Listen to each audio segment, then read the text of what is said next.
Umaga po sa ating lahat. So, ang topic natin for today is all about 2 Timothy 3:16 to 17. Yun po yung verse natin. At ang topic natin is about inerrancy. Ano yung inerrancy? So, ang inerrancy po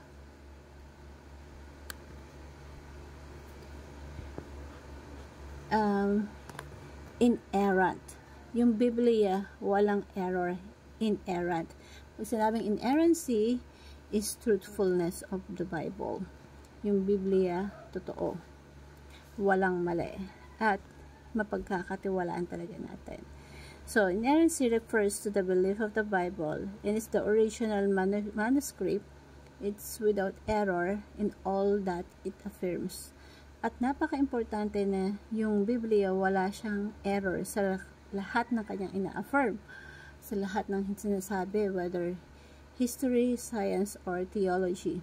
The scripture is fully reliable because it is inspired by God. Kinasihan ng Diyos ang Biblia, who is perfectly truthful. This truth assures that the Bible can be trusted in every area of our life. As believers, bilang mananampalataya, we can stand firm of the promises and commands and teachings of God's Word, knowing that it is both completely true and sufficient for our faith and practice. So, pag sinabi natin inerrancy, yung Biblia ay walang mali sa lahat ng sinasabi nito. So, sabi ni Jesus Christ sa John 17:17, sanctify by the truth. Your word is truth. Ang ibig sabihin ng sanctify, linisin, baguhin, araw-araw. So, sa pamamagitan ng katotohanan at salita ng Diyos ang katotohanan. So, ang tanong, ano ba yung Word of God? Yung Word of God is mula sa Diyos. Na kung sinasabi ng ilan na yung Bible ay na-corrupt na at hindi na salita ng Diyos. Then sinabi ni Jesus Christ, your word is truth. Ibig sabihin, wala na ngayon, hindi na available kasi wala ng Word of God. Pero tayo po, bilang isang believers, nananampalataya tayo na pinreserve ni God ang kanyang mga salita. That's why yung John 17:17 extended application at applicable yun sa atin ngayon na nagbabasa ng salita ng Diyos. Sanctify them by the truth. Your word is truth. So, yung unang teaching natin for today is inerrancy applies to the original manuscript. Ibig sabihin, yung inerrancy, yung katuruan, yung doktrina, ay yung Bible ay walang error at walang mali. Ito ay applicable sa original manuscript na sinulat ng mga apostles like Jeremiah, Apostle Pablo, Pedro, Santiago, at sa mga propeta sa Old Testament, Jeremiah, Ezekiel, Isaiah, and even Prophet Moses. At sabi dito sa 2 Peter chapter 1, verse 1, for prophecy never had its origin in the human will, but prophets, like Moses, di ba? Like Moses, ng Genesis, Exodus, Leviticus, Deuteronomy, though humans spoke from God as they were carried along by the Holy Spirit. Even na tao lang sila. Diba? Ibig sabihin, sila ay nangungusap sa pamamagitan ng mga sulat, sa pamamagitan ng Santong Espiritu. Sapagkat yung pahayag ng propeta, hindi lang mula yun sa kalooban ng tao. Yung kapahayagan ng mga propeta ay mula yun dun sa Diyos. Gabay yun ng Diyos. So, lahat ng kapahayagan ay hindi sa kanila.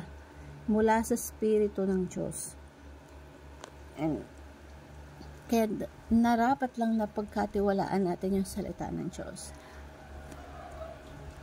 At lahat ng sinulat ni Jeremiah or ng mga nagsulat sa Bible, yung original na lumabas doon sa tinta, yun ay walang error at walang mali. Nagkakaroon lang ng variance or error kapag kinapi na. Pero, wag nating isipin na maliligaw tayo or mapapahamak tayo. Ay, may mali na pala sa Bible kasi ang mali lang naman ng mga komopya ay mga letters. Mga faithful yan, yung mga nag-copy. Kasi alam nila, that is the word of God. So, at pag kinapyan nila yan, dapat maingat na maingat. Pero dahil tao lang tayo, at kahit maingat tayo, minsan nagkakamali tayo. Di ba minsan tayo nga pag susulat, nagkakamali tayo sa pagsusulat, nagkakamali ng period, ng spelling, ganyan.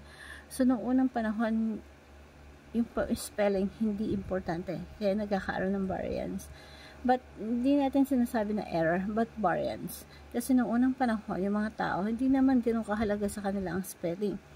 Hindi katulad ng mga, sa panahon ngayon, talagang kailangan importante yung spellings, diba?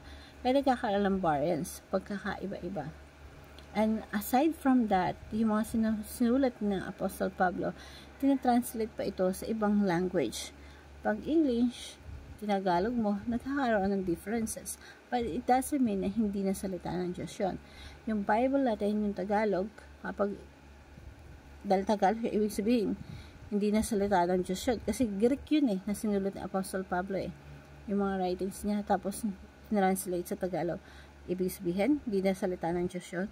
Mali po, salita pa rin ng Diyos yun. Kumbaga, idea sa Greek, tinagalog lang natin.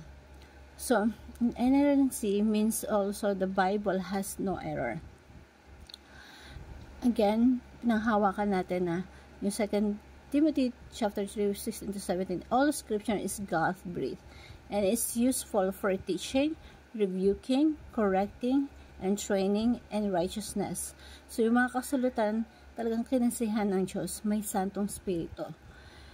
And number 3, inerrancy is rooted in character of God. Yung inerrancy, naniniwala tayong walang mali ang Bible kasi rooted ito sa character ng Diyos. Sabi sa Psalm 12:6, the words of the Lord are pure words. Bakit pure words? Bakit dalisay? Kasi yung Diyos natin ay pure. Yung Diyos natin ay banal. Yung Diyos natin ay walang pagkakamali. That's why yung salita niya walang pagkakamali. Like a silver refined in a furnace of the ground, purified even 7 times. Na 7 ulit na dinalisay, walang kapintasan. Yung salita ng Diyos, pure, walang kapintasan. Kasi yung Diyos natin, walang kapintasan. He is holy and pure. So sabi sa Psalm 119 verse 160, the sound of your words is true, and every one of your righteous rules endures forever. Yung kabuuan ng salita ay katotohanan at bawat isa na matuwid na batas nananatili magpakailanman. Kaya paniwalaan natin na ang salita ng Diyos ay mula sa Old Testament at sa New Testament na nakasulat sa Greek, lahat yan pinireserve ng Diyos hanggang sa kasalukuyan.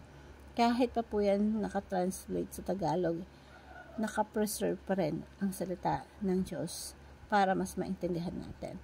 So, application natin sa life, trust God has preserved His Word, discover the heart and mind of God, and live according to the principle of God.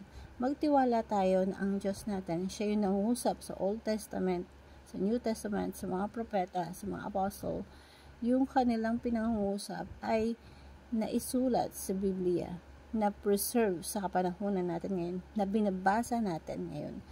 Kaya kapag nagbabasa tayo, the Old Testament and New Testament, binabasa natin kung ano yung nasa isip ng Diyos, yung nasa puso ng Diyos. At isipin natin, it's a love letter of God para sa atin, para i-guide tayo. Binabasa natin yung damdamin ng Diyos at dito matutunghayan natin kung ano yung nais ng Diyos na gawin natin, isa buhay natin, sa isip natin, at isa puso natin. And mas maganda na i-discover natin kung ano yung heart of mind ni God para sa atin. Live according to His principle. Again, inerrancy. The Word of God is an inerrancy. Pure, walang mali. Hope you learned something. Thank you everyone and God bless.